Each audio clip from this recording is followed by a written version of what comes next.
terrorists and hate groups continue to get their propaganda onto social media platforms despite efforts by Facebook, Twitter, and YouTube to shut them down, a U.S. Senate panel heard Wednesday.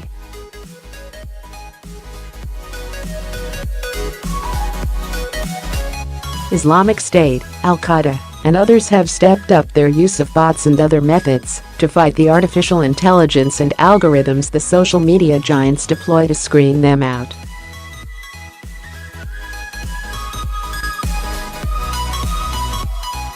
However, social networks say they are turning to counter-speech to deal with the issue and are creating more anti-terror propaganda to preempt violent messages on their platforms.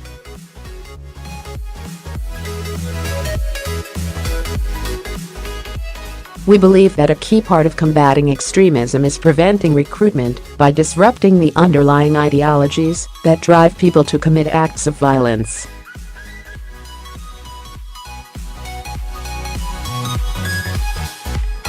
That's why we support a variety of counter-speech efforts, said Monica Bickert, Facebook's head of global policy management, according to an advance copy of her testimony obtained by CNBC.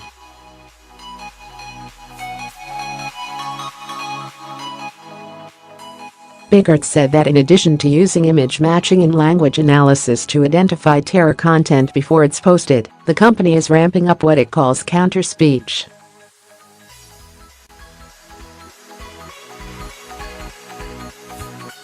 The Senate committee was told groups are now turning to smaller platforms and messaging apps with encryption and less ability to police users, like Telegram, Reddit, and WhatsApp, though none have offered yet the previous broad reach that Facebook and YouTube have had.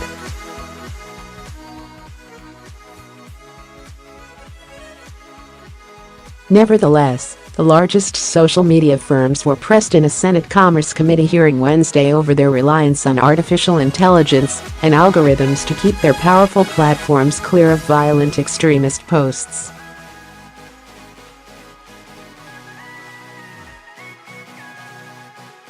A key concern is the continued ability to use anonymous accounts, which, while benefiting pro-democracy activists battling repressive governments, also continue to empower extremists.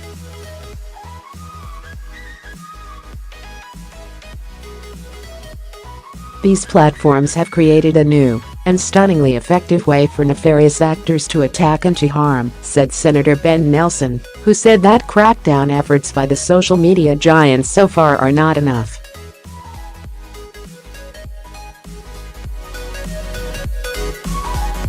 YouTube is automatically removing 98% of videos promoting violent extremism using algorithms, said Public Policy Director Juniper Downs.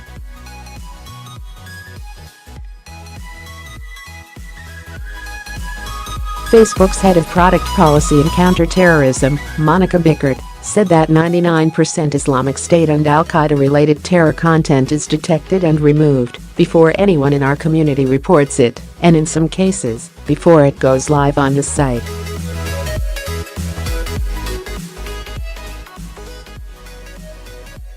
Senator John Thune, chairman of the Commerce Committee, countered by asking why a video showing how to build a bomb, which was used by the man who attacked the Manchester Arena in June 2017, has repeatedly been uploaded to its website every time YouTube deletes it, as recently as this month.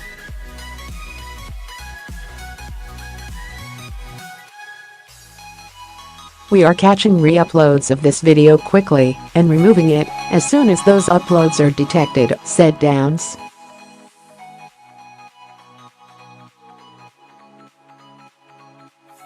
Carlos Monge, director of public policy and philanthropy for Twitter, said that even with all their efforts to fight terror and hate-related content, it is a cat-and-mouse game and we are constantly evolving to face the challenge.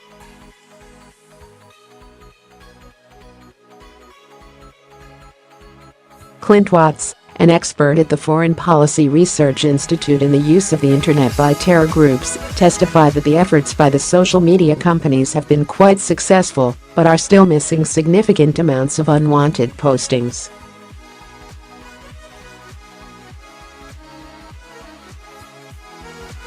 social media companies continue to get beat, in part because they rely too heavily on technologists and technical detection to catch bad actors, said Watts.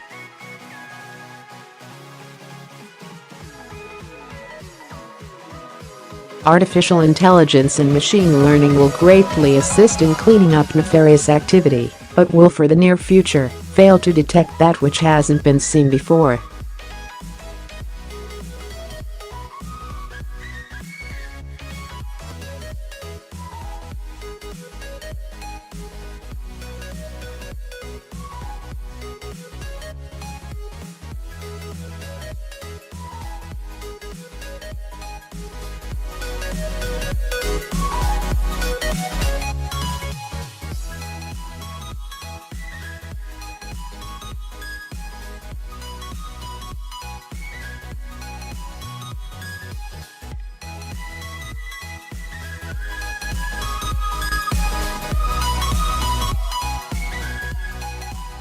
But over time, anonymity has empowered hackers, extremists, and authoritarians to inflict harm on the public.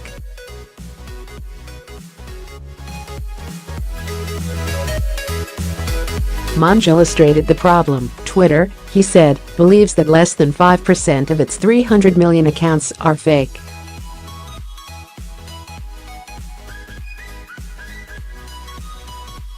But, he said, they keep coming back. We are now challenging 4 million malicious automated accounts a week.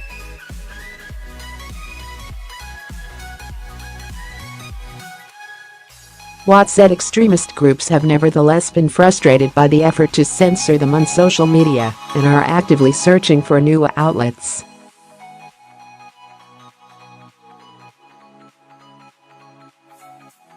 They are looking for a place where they can communicate and organize. They have to be able to push their propaganda globally in order to recruit, he told the Senate panel.